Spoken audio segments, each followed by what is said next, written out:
저는 건축학과 전공이 아닌데도 불구하고 이런 고급 주택들에서 계속 건축가분들이 이제 참여하고 경쟁이 붙다 보니까 평생 모르고 살 수밖에 없었던, 하나도 지장이 없는 이런 뭐 리차드 마이어, 헤르조그 앤 드메롱, 헤르조그 뭐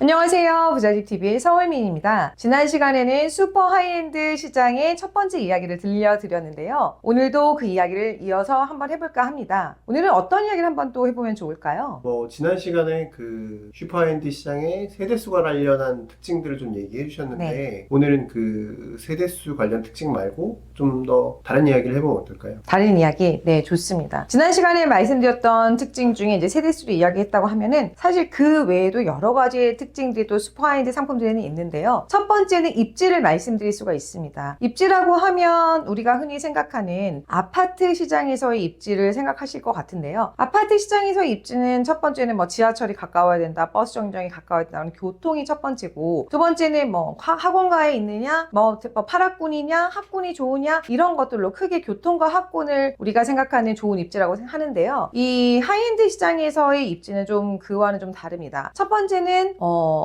영구적인 한강뷰가 보인다든지, 아니면은 명품 거리가 뭐 가까워서 내가 좋아하는 뭐 쇼핑을 뭐 쉽게 할 수 있다든지 하는 그런 인프라가, 내가 원하는 인프라가 잘 갖추어졌느냐라는 게 있을 수 있을 것 같고요. 두 번째는 뭐 교통입니다. 여기서 말하는 교통은 지하철, 뭐 버스 정류장과는 전혀 상관이 없죠. 이분들은 뭐 버스나 지하철 타고 다니지도 않으니까요. 여기서 말하는 교통에 대한 입지는 내가 차를 가지고 내 사무실이나 아니면 내가 원하는 뭐 공항을 간다든지 여러 가지 그런 식으로의 차를 가지고 이용할 수 있는 교통이 좋으냐라는 거를 말씀드릴 수가 있을 것 같습니다. 그래서 이렇게 해서 첫 번째는 입지가 있을 수 있을 것 같고요. 그리고 두 번째로 말씀드릴 수 있는 거는 고가의 자재라고 생각할 수 있을 것 같아요. 이 고가의 자재는 뭐 당연히 뭐 100억 넘고 200억 되고 하는 워낙 비싼 집들이니까 비싼 자재가 들어가겠지? 네, 맞습니다. 비싼 자재가 들어가고, 뭐 예전에 지어졌던 고급 주택들 같은 경우에도 뭐 오래됐지만 가보면 뭐 예를 들어서 한남더일 아니면 트라우마하우스 같은 데 가봐도 이제는 좀 오래돼서 올드한 느낌이 있지만 다 자재는 그때 당시에도 수입 자재나 좋은 것들을 사용을 했다는 게 딱 보여요. 근데 지금 분양을 하고 있는 몇백억짜리 집들에서 사용되는 자재들은 예전에는 막 브랜드가 막 이렇게 막 튀진 않고 그냥 뭐 메이드 인 이태리, 뭐 프랑스, 뭐 유럽산 뭐 고급 자재입니다 라는 수준이었다면, 지금은 그 자재가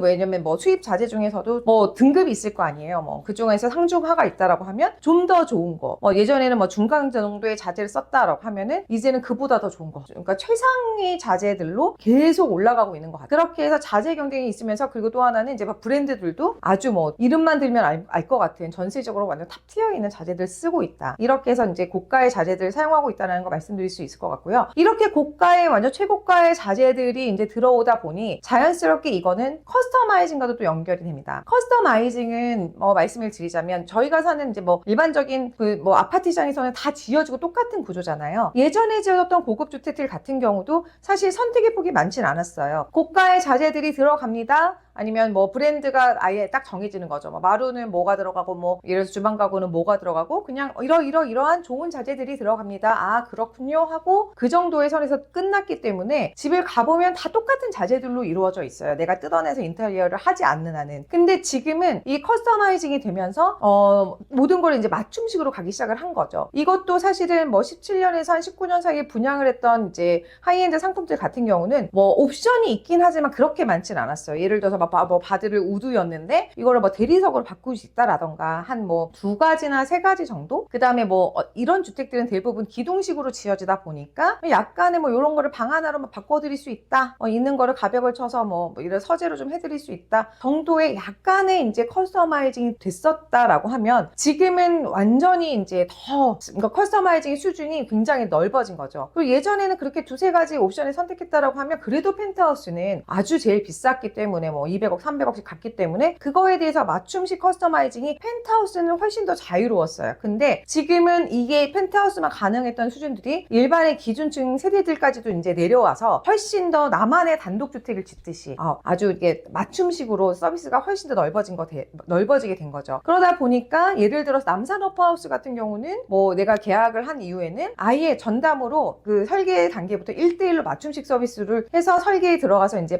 지어질 수 있도록 그런 서비스를 제공했었고, 지금 하고 있는 뭐 아스턴 55 같은 경우에는 내부에 이제 뭐 내가 어떤 스타일로 하고 싶다라는 톤 앤 매너나 여러 가지의 취향들을 고려해서 뭐 유명한 디자이너라든가 아티스트들과 협업을 해서 그 톤 앤 매너에 맞춰서 내가 이렇게 하고 싶어라는 거를 커스터마이징 할 수 있도록 그런 서비스를 제공하고 있습니다. 그래서 그런 것들이 지금의 이제 커스터마이징이 또 하나의 이제 차별점이고 트렌드인 것 같고요. 이런 것들이 또 이어져서 말씀드릴 수 있는 게 건축가인 것 같아요. 앞에서 말씀드렸듯이 뭐 이제 고가의 최고급 자재들을 사용하고 있고, 그리고 지금 이게 커스터마이징이 된다라는 거는 지금의 트렌드인 어떤 건축가가 참여하고 있다, 세계적으로 굉장히 유명한 건축가가 참여하고 있다는 것도 맥락을 같이 합니다. 이전 시간에 말씀드렸던 에테르노 청담에서 최초로 라파엘 모네오라는 이제 세계적으로 유명한 건축가가 외관 디자인에 이제 참여를 했었는데요. 그 이후로 지금까지도 이 세계의 유명한 건축가들 참여는 지속되고 있습니다. 더 펠리스 칠산 같은 경우는 리차드 마이어가 참여하고 있고, 더 피크 도산에는 헤르조그 앤 드메롱이라는 또 이제 굉장히 유명한 건축가가 참여하고 있는데요.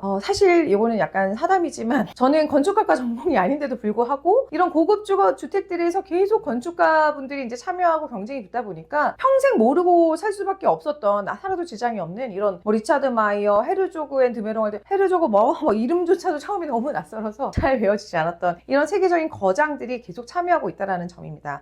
처음에는 아까 말씀드렸듯이 외관 정도의 디자인에 참여했다라고 하면 커스터마이징이나 여러 가지 이제 자재들의 고가 뭐라고 할까요?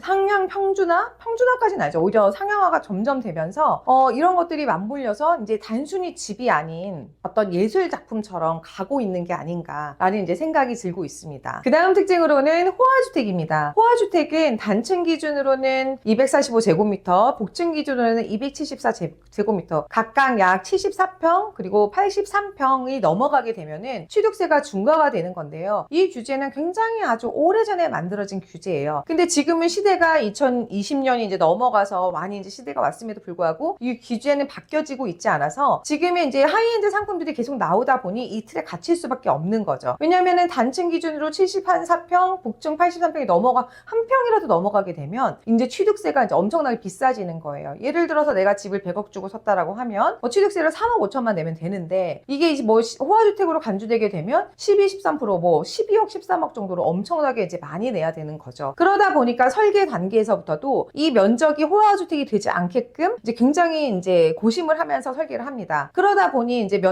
사용할 수 있는 면적이나 디자인이 굉장히 한정이 되는 거죠. 그래서 전용 면적을 일단 그 안에서 끊고 대부분은 확장으로 서비스로 이래서 발코니 확장이나 여러 가지 사용해서 이제 면적을 실질적으로 사용하는 실사용 면적을 100평이다, 90평이다 이렇게 이제 대부분은 그동안은 맞춰왔어요. 그렇게 하다 보니 금액은 계속 올라가다 하면서도 이게 굉장히 평면이나 이런 게 한정적일 수밖에 없는 거였죠. 최근에 나인원 한남과 PH129가 호화주택 이슈에 걸리게 됩니다. 나인원 한남은 듀플렉스와 89평이, PH129는 전세대가 복층이다 보니까 복층에 이제 복도 옆쪽 안쪽에 있는 이제 숨어있는 공간을 확장을 했었을 때 이게 이제 면적이 이제 초과된다라는 이제 그런 부분으로 구청에서는 호화주택으로 판단해서 취득세를 이제 중과를 했는데요. 이 부분 때문에 지금 여기 거주하고 계신 입주자들은 중과된 취득세를 이제 모두 다 납부하고 현재 조세 심판 중인 걸로 알고 있습니다. 이렇다 보니 이제 지금 이제 분양하고 있는 시행사 쪽에서는 1월밖에는 그냥 확실하게 대놓고 호화로 가자.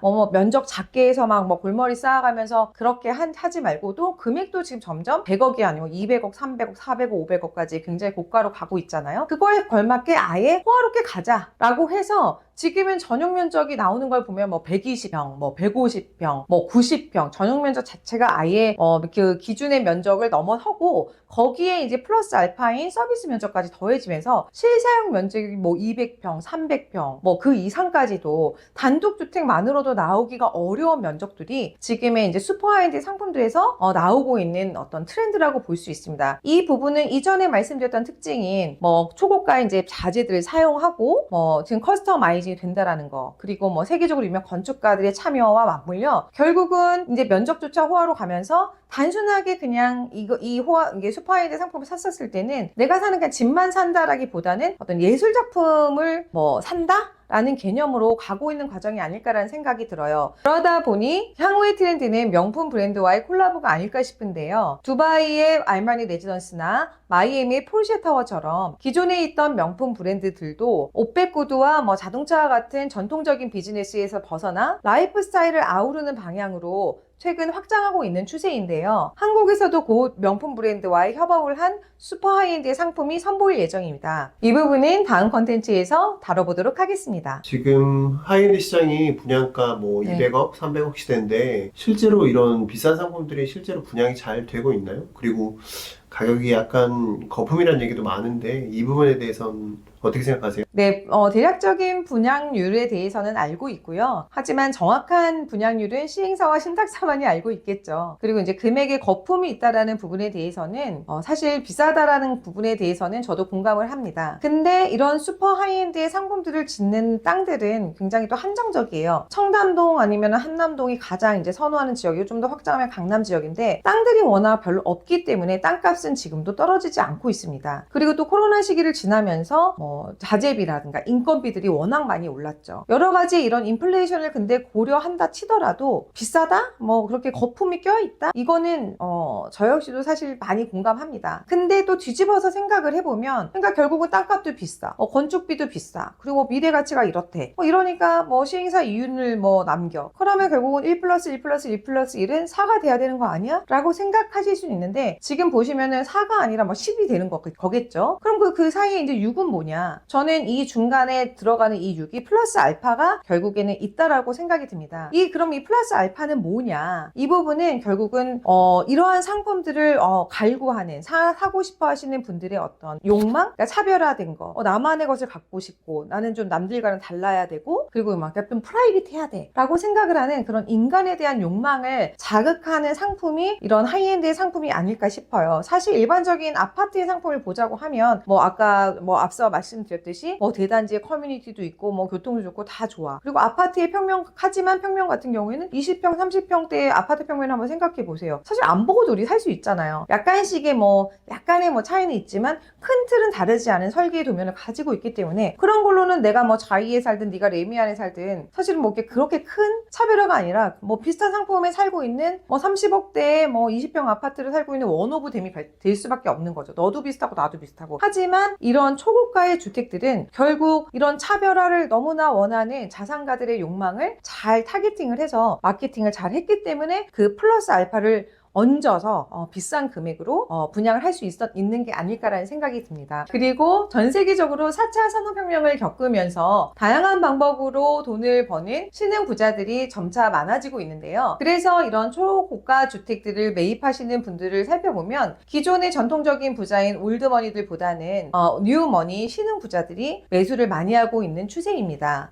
그러면은 마지막으로 이 하이엔드 시장의 방향성에 대해서 이야기 한번 해볼게요. 제 생각에는 앞으로는 크게 두 가지의 방향으로 시장이 갈 것 같아요. 하나는 이미 지금 말씀드렸던 30세대 언더의 소규모의 단지가 있을 것 같고 또 다른 하나는 이보다는 세대수가 좀 더 있는 약간 중규모 정도의 단지도 개발이 계속 이루어질 것 같습니다. 그 이유는 30세대 언더로 진행이 됐던 단지들이 물론 커스터마이징도 되고 프라이빗함을 강조해서 굉장히 좋다라고 말씀을 드렸지만 모든 분들이 이게 다 좋다라고 생각하시는 것만은 아니거든요. 오히려 세대수가 적어서 프라이빗함은 좋아라고 하지만 나는 근데 그거보다 오히려 커뮤니티가 세대수가 별로 없기 때문에 많지가 않아, 면적도 작아 라고 해서 나는 오히려 이런 부분들을 좀 넓게 다양하게 아파트처럼 이용했으면 좋겠어 라고 하시는 분들도 있으시고요. 커스터마이징도 다 해줘서 좋아하시는 분들도 있지만 근데 하나부터 열까지 내가 이걸 다 해야 돼? 너무 좀 부담스러워. 나는 그냥 기존에 다 이렇게 해주는 게 좋아 라고 하시는 분들도 있기 때문에 이게 방향은 크게 이제 두 가지로 갈 것 같습니다. 후장 쪽에 속하시는 분들이 지금 아마 한남더힐이나 나인원 한남에 많이들 거주하고 계신다고 생각이 들어요. 그래서 한남더힐이나 나인원 한남은 사실은 세대수가